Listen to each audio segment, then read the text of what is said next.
Hello and welcome back. We've jumped back into the 70s again. This is the old 1972 catalogue. We're going to open it up to page 17 and we've got the old brush type 2 here. Now she was re-released in a gloss green in this year, and from what I read she came with a pickup on the trailing bogie, but it doesn't mention it in the 72 catalogue. So we'll just pop that to one side and we'll have a quick glance at the price list as well. And this is a Beatties of London price list. And we've got the model down here somewhere, R.357. And that looks to have been £4.35. So great sort of typed price list. I think we've seen this one before in an earlier video. We'll pop that to one side. And here I've got the 73 catalogue. Now she does appear here, and it mentions she's fitted with magnesium and an electric pickup from both bogies for extra smooth running in BR livery of the 50s. So there we go, have a swift look at the catalogue colour there. Another fine image. Now R.357 is quite a long running model. She showed up in 62 in this sort of blue livery with these great looking windows.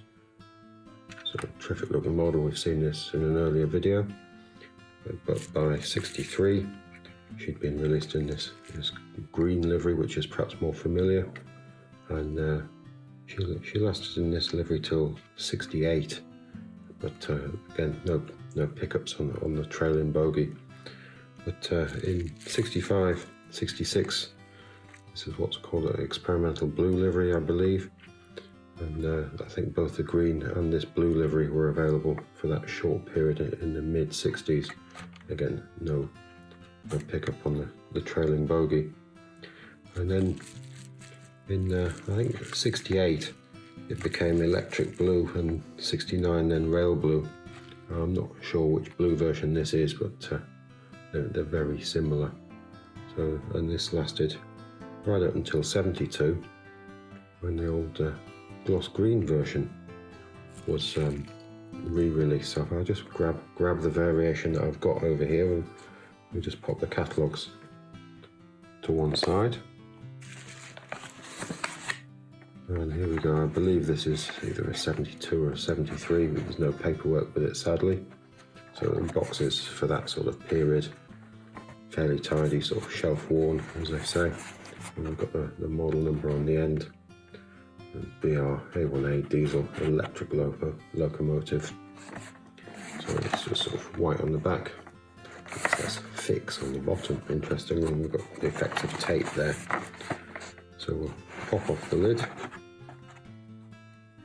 And there we go. And a very glossy finish, isn't she? She's quite a fine looking thing. And as we'll see shortly, she does have a pickup on the trailing bogie there. Here she comes, making very light work of the incline section here. She's just got the 3 coaches on today. They're crimson and cream from between 72 and 77, I think. We'll have a little look at those later on. There is a lot of power available with this model, with the magnesium. Now I'll leave a couple of links in the description box to earlier videos featuring this model, or variations of this model in the different liveries, if you'd like to have a look at those. We're just slowing them down a little as we pass along the edge of the layout. We're going to swing back under the elevated section in the distance there. There we go, and passing the tank wagons, and we're going to bring her gently to a stop just before points number 8. We're going to bounce around on the track over the diamond crossing there. And we'll swiftly have a look at the model. Terrific yellow warning panel on the front there, isn't there? I think this is a door detail in the centre here, and perhaps footholds or grab handles for climbing up the front of the locomotive, handrails perhaps on the side. Terrific red buffer beam there. We just see the worm of the motor underneath. We'll take the top off it in a moment and have a look. Metal buffers. There's no cab detail in there at all. We'll just run along the side of it. Great big vents all the way along. A couple of windows. Nicely applied transfer there of some sort. See, there's a little bit of marking in the bodywork through handling over the years, or crashing into things perhaps. huge great vents, and you see we've got the trailing plastic bogie here, and the metal motor bogie there, and see we've got dummy wheels on the centre there. Great D-shaped coupling on the front, flathead screw holding it in. The gears on this do appear slightly worn if we look quite closely at them.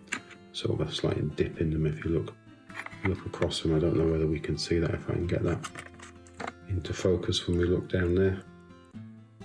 Perhaps not, perhaps it doesn't show up. There's a slight wear in the gear, the drive gear there. We'll just turn that back around. Again, we've got terrific detail along the roof. Remember, this model came along in 1962, so I think that's pretty good. I don't think they updated it over the years. I think they just kept using the same molds. We've got the plastic bogie there, and this end we've got the handrails, just like the other end, picked out in what looks like silver paint. And door handle in there as well. Again, no cab detail at this end, but I think all in all, quite a lot of detail really. And I think they're sold many thousands of these over the years. Slightly different detailing down this side of the model. It's a pretty good looking thing. Lots of rivet detail along here too, along the plating. And that really is quite impressive for the time. Just have a look underneath, and there's that all important extra pickups on the trailing bogie here. Quite a basic affair, but it really does improve the overall running. So we have a plastic wheel on this side and a metal one there to pick up current from that track, and we've got the reverse there. We've just got a sleeved wheel just in there on a single metal axle.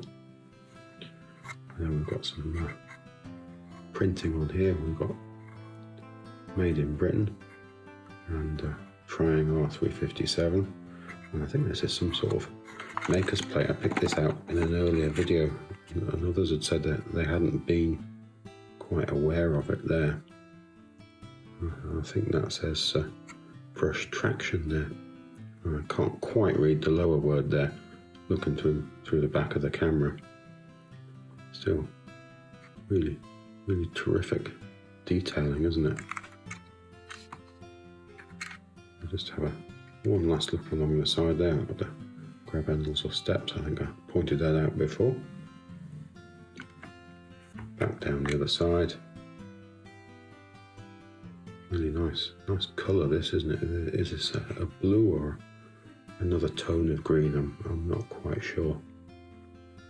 And we do have the securing screw straight through the bottom there, which holds the roof directly into place, and we can it's clipped into there. I'll remove that and we'll have a look inside. We'll just open points number 8 there and bring her onto the inside line. Now it's places like this where that second pickup on the dummy bogie really does come into its own. There wasn't a stutter coming through there. We'll switch those and we'll just follow her around the layout, and I'm aiming to bring her up to the station and get her into position so we can leave the coaches behind. Just slowing a little into that first radius curve, an awful lot of friction there. And then we'll bring her gently to a stop just on that uncoupling ramp, and we'll see if we can back her up so we're ready to uncouple. There we go. I've got a copy of the service sheet which covers the model we're looking at today, R.357. It covers a couple of other models as well. R751, which is the class 37, and R07. Now, that was a model that Hornby Railways decided to make look like an Australian locomotive, a class 422, I believe, and it was in red and yellow livery. I don't have an image I can show of that, I'm afraid. If you look on the internet, you'll be able to see, but from what I understand, it looked nothing like the Australian locomotive they were trying to pass it off as. So there you go, anything to sell a little more plastic perhaps.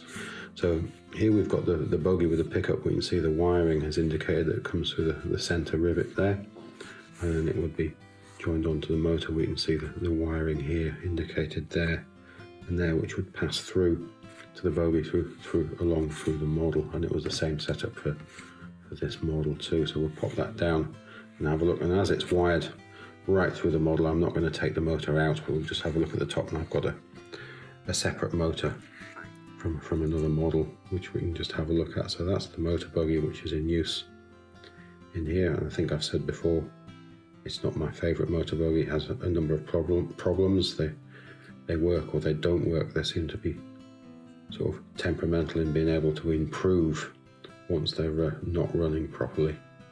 They've got a number of issues. This plastic top melts, and the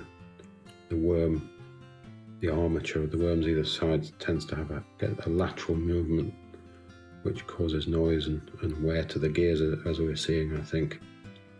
And this bottom plate made out of plastic is very fragile. You would think that tightening it up would put the whole assembly in the right place, but it sort of cracks it if you over crank the screws. But that's for another day. I think we'll pop that down there. So I've already taken the securing screw out, and we'll just lift off the roof, which I've already unclipped. There is a clip at both ends of the roof, so it just clips into place in the top of the body moulding. We can see there, and there. We've got that familiar spring clip holding the motor bogey in, so you can see the top there is just held in by that little clip. And then we've got that very simple wiring route right through there, through the weight. And it seems to have two weights in this model. I think the early ones may have just had one weight, which certainly improves its pickup, pushing it down onto the track. So a very simple conversion, not conversion, but an addition, I suppose, that Hornby have done. And it really does give it a great deal more reliability over that cranky old point work which was available at the time, and my Super 4 points. So really nice thing. So they sold many thousands of these, and also in the Freightmaster set. So the variety of different liveries that we've seen earlier were used in the Freightmaster sets over the years. We'll just throw the switch and uncouple them. I don't think I'm going to get tired of doing that. And we'll move it beyond points number 8 there, and we'll take it back through the crossover, over the diamond crossing, down the layout there, over the other diamond crossing, and beyond points 7 and 5. See how smoothly she runs. We'll open 5, bring her through, right over those points, gentle stop, and we'll close those, and we'll roll back and pick up those tank wagons. And there's been hardly a stutter on all of that point work. I think that's really terrific. That extra pickup makes such a difference to this model. So there we've got the bogie tank wagon, looking terrific on the page there. 1962 catalogue. She was a brand new model, R.357, and from what I've read, available through till the late 70s, depending on which market you're looking at. So we'll just pop this catalogue to one side, and then we'll have a swift look at the model itself. And there she is, bright red plastic, lovely printing on it, separately fitted metal ladders and some metal parts on the top. These metal stanchions here, or straps along the side. And I think we've got metal buffer heads, and this particular model has the cast bogies in metal. I believe later models may have had plastic bogies. Still a fairly impressive looking item for the time, I think. So we'll pop that to one side. And the Murgatroyd's wagon was new in 1963. Again, using the same mould, terrific looking item. And we'll just pop the catalogue to one side again. We'll have a look at the model. And there she is. I love the topography along the sides. So pretty much the same deal in terms of moulding and finish as the red model. We've got plastic bogies on this, and this is R.359, available right through until the late 60s again. Excellent looking things on the layout. And then we've got the brake van. Now, this came along in 1967, and it was a replacement for the earlier R16 brake van. And this is R.357 in this year. Had a variety of numbers through its life, lasted till the early 80s, and I believe its final model number in the catalogue was R.729. Still, it's a terrific looking thing. This one has the metal axles pinpoints with plastic wheels. Maybe she ended up with silver seal type wheels at some point during its life. Again, we'll pop that to one side and have a quick look at the catalogue. There she is, R.357 guards van on page number 16 there. And there's the earlier van which she replaced, R16, and I believe she took this number as well into the 70s. And this R16 model was available right back in the early 50s, I think. So we'll pop that to one side. Now, the range of coaches we've got on the layout today came along in 72. Let's have a swift look at the catalogue here.